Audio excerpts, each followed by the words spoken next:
Hi friends, ఈరోజు మన స్వప్నాస్ కిచెన్లో మరొక సరికొత్త వంటకంతో మీ ముందుకు వచ్చాను.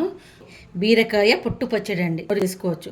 అది ఎలాగో చూపిస్తాను. దానికోసం బీరకాయ పొట్టు, పచ్చిమిర్చి, టమాటో, పల్లీలు, వెల్లుల్లిపాయ, ధనియాలు, చింతపండు, చిన్న నిమ్మకాయ సైజు చింతపండు. ఇప్పుడు ఎలా చేసుకోవాలో చూపిస్తాను. ముందుగా ఒక మూకుడు పెట్టుకొని అందులో ఆయిల్ వేసేసుకొని మన పచ్చిమిర్చి వేయాలి. పచ్చిమిర్చి కొంచెం వేగుతున్నప్పుడే అందులో జీలకర్ర, మనం తీసుకున్నాం కదా ధనియాలు కూడా వేయాలి. తర్వాత ఇందులోనే కొన్ని పల్లీలు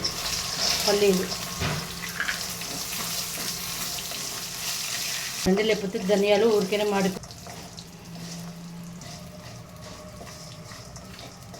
ఇది చాలా హెల్దీ ఫుడ్ అండి. తర్వాత మన పల్లీలు వేగినాయి కదా, వేగినాక ఇది మిక్సీ జార్లో వేసేస్తున్నాం. దీన్ని వేయాలి.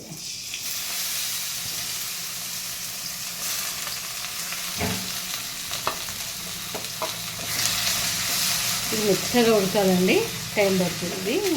బాగా మెత్తగా ఉడకాలి. దాంతో నట్టుగా నేను కొంచెం కరివేపాకు కూడా వేస్తున్నానండి, హెల్త్కి మంచిదనేసి.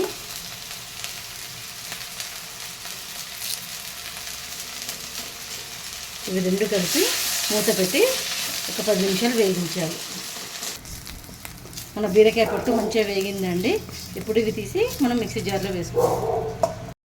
ఇదే ప్యాన్లో మన టమాటోను కొంచెం నిమ్మకాయ సైజు చింతపండు తీసుకున్నాం కదండి, అవి ఉడికించుకోవాలి. మూత పెట్టి ఒక 5 మినిట్స్ ఉడికించాలి. మన టమాటో ఇట్లా మెత్తగా ఉడికింది కదా, ఇప్పుడు దీన్ని చల్లారబెట్టుకొని అన్నీ కలిపి మిక్సీ పట్టేసుకొని తాలింపు వేసుకోవడమే. మన బీరకాయ పొట్టు పచ్చడి రెడీ అయిపోతుంది. ఇలా మిక్సీలో వేసి రుబ్బుకున్నాం కదండి, ఇలా తయారైన పచ్చడి. దీనికోసం ఆవాలు, జీలకర్ర, కొంచెం మినపప్పు, 2 ఎండుమిర్చి, కొంచెం కరివేపాకు,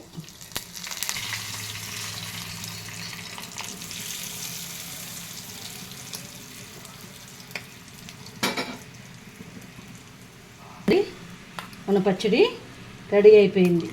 ఇది అన్నంలోకి కానీ, దోశలోకి కానీ, ఇడ్లీకి కానీ, చపాతీకి కానీ చాలా రుచిగా ఉంటుంది. హెల్దీ చట్నీ. నా వంటలు మీకు నచ్చితే మీరు కూడా ఇలా చేసుకొని చూడండి. ఎలా వస్తున్నాయో కామెంట్ బాక్స్లో కామెంట్ పెట్టండి. నా ఛానల్ని like, share, subscribe. Swapna's kitchen.